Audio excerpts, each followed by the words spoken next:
Good morning, my dear students of class 7. How are you? Hope you all are well and stay your home now. So, boys, today we learn how to write summary, and this is the last portion of the writing part of second summative evaluation. So now, boys, start how to write summary. So at first we know what is a summary. A summary is a brief statement or restatement of main points, especially as a conclusion to a work. A summary of a chapter.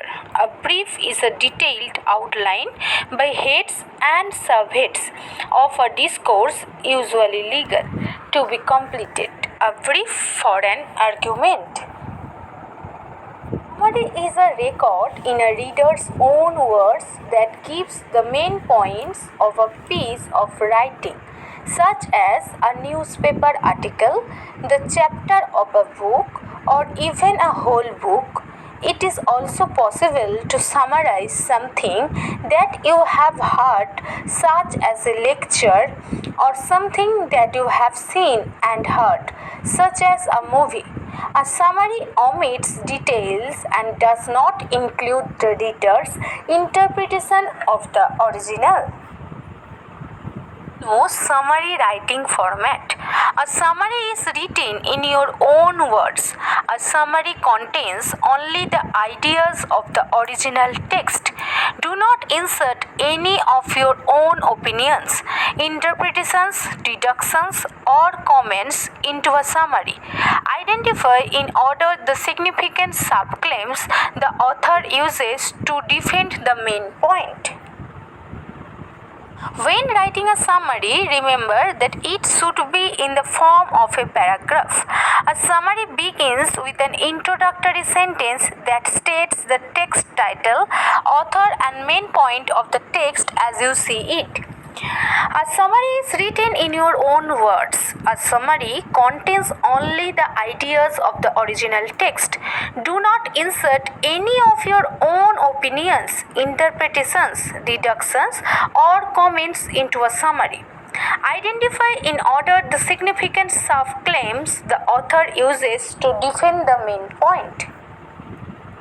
Copy word for word 3 separate passages from the essay that you think support and or defend the main point of the essay.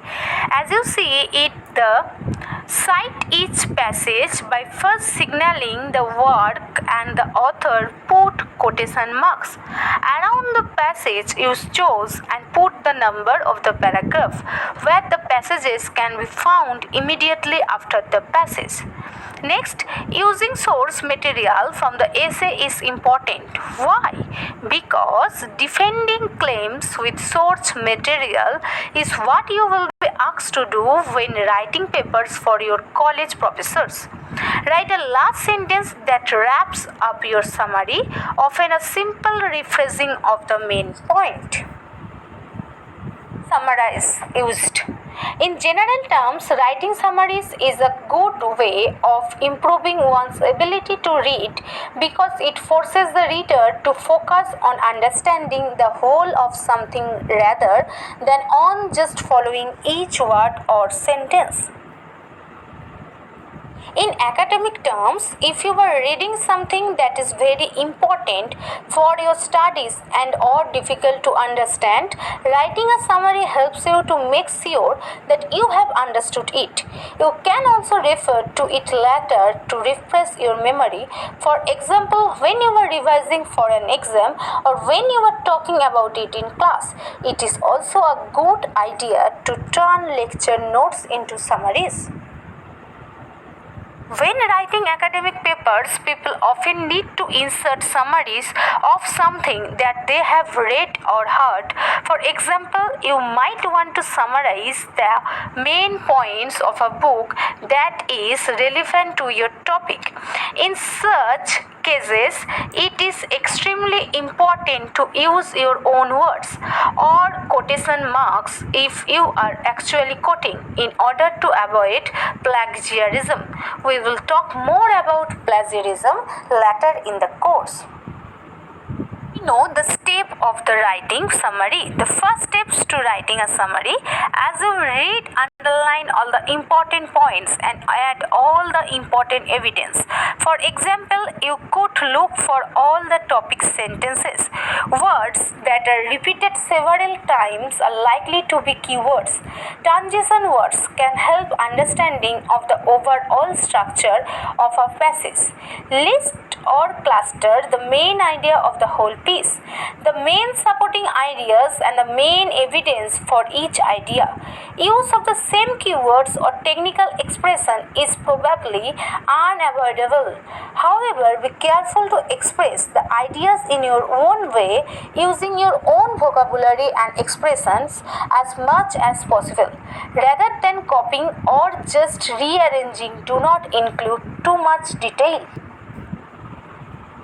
Know that there are three types of summary. Number 1, main point summary. Number 2, key point summary. And the last one is outline summary. First, we know the main point summary. A main point summary reads much like an article abstract giving the most important facts of the text. It should identify the title, author, and main point or argument. When relevant, it can also include the text as source, book, essay, periodical journal, etc. A main point summary is often used writing academic papers as a way to introduce the reader to a source and to place the main point of that source into the context of an argument or discussion of an issue. The second point, the key point summary. This type of summary will have all the same features as a main point summary, but also include the reasons and evidence key points the author uses to support the text's main idea. This type of summary would also use direct quotes of keywords, phrases, or sentences from the text. This summary is used when it is necessary for the summary writer to fully explain an author's idea to the reader. The key point summary involves a full accounting and complete representation of the author's entire set of ideas. The last point is outline summary. The outline summary is basically used to mimic the structure of the text that is being summarized. It will include the main points, arguments, and in a systematic order. It is quite an effective technique to use when the accompanying response will be analytic, such as an evaluation of the logic or evidence used in a text. So boys, this is how to write summary.